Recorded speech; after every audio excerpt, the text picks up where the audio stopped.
This is Module 22, or the beginning of Section 5.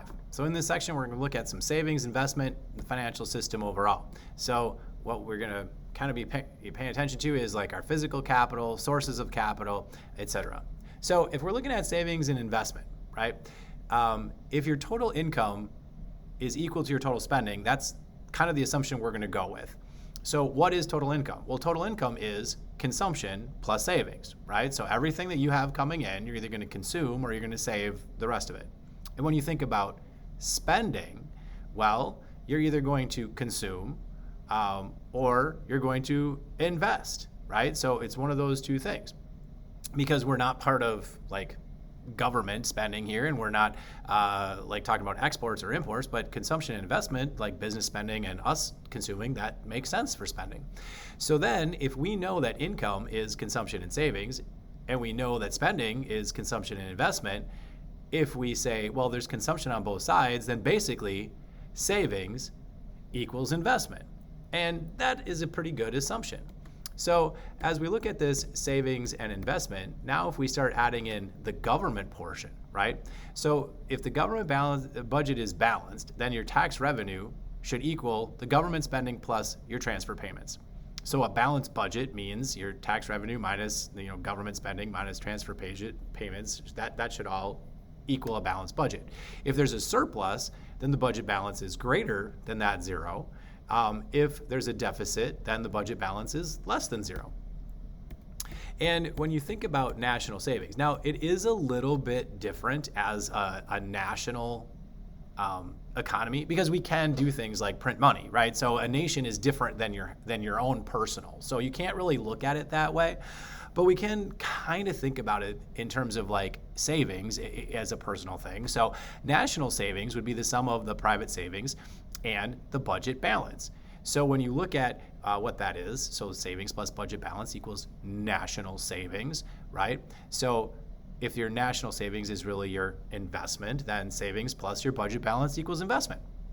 So if the budget balance is greater than zero, there's a surplus and investment needs to increase.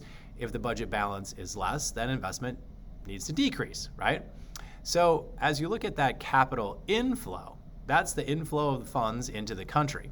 So from like other places, other countries, right? So if capital inflow is that net inflow that funds into a country and flows into the country, if you will, that total flow of inflow of foreign funds minus the total outflow of any domestic funds, that has to be included. So savings plus your budget balance plus any capital inflows equals investment. Then if your capital inflow is greater than zero, you got more funds coming in, so investment's going to increase. If capital inflow is going out, capital outflow there, then you have fewer foreign countries coming in and investment must decrease.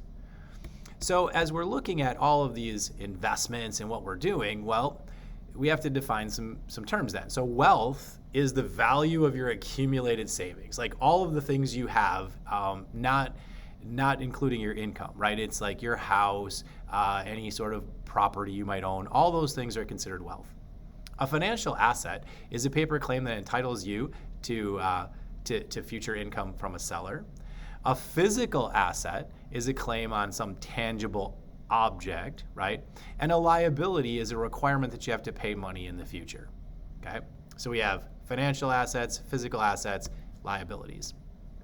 So what is the task of a financial system? Well, really, these are some things that we would like to have in a financial system, right? We want to reduce transaction costs. So a bank is easier than seeking out other lenders. So that's like a common thing. We're trying to reduce the amount that we have to pay other people to be able to do these transactions. We also want to reduce risk, right? So anytime we're talking about risk, a company might sell shares of stock so that one person is like not, totally at risk, like it gets spread out over a bunch of stockholders. Providing liquidity. We definitely want some liquid assets, right? We want to be able to have some stuff easily converted to cash so we can spend it, versus something like illiquid, which would be something like a car, a house. I mean, yes, it has value. Yes, it contributes to your wealth, but trying to get the cash to be able to convert that car into money is going to take a process, right? Like you'd have to find a seller, commit this, a sale, then you get the cash and then you can spend it. Whereas if you have something like a savings account, it's pretty easy to just turn that into spendable cash. Some types of financial assets out there: loans, simply an agreement between a lender and a borrower. Bonds are sort of like an IOU, right? So a seller of a bond pays interest on it, but they're going to pay it back to you. So it's kind of like, oh, if you bought a bond, it's like they're going to eventually pay back that bond. Defaulting is when a borrower fails to make the payment. Loan-backed securities, right? These are assets created by taking individual loans and then selling the shares off. And that kind of led to the 2008, 2009, big Great Recession there, because people were taking other people's loans, dicing them up into pieces, and then selling them to people as a almost like a stock, if you will, right? Like a security there. Stocks are then shares of a company.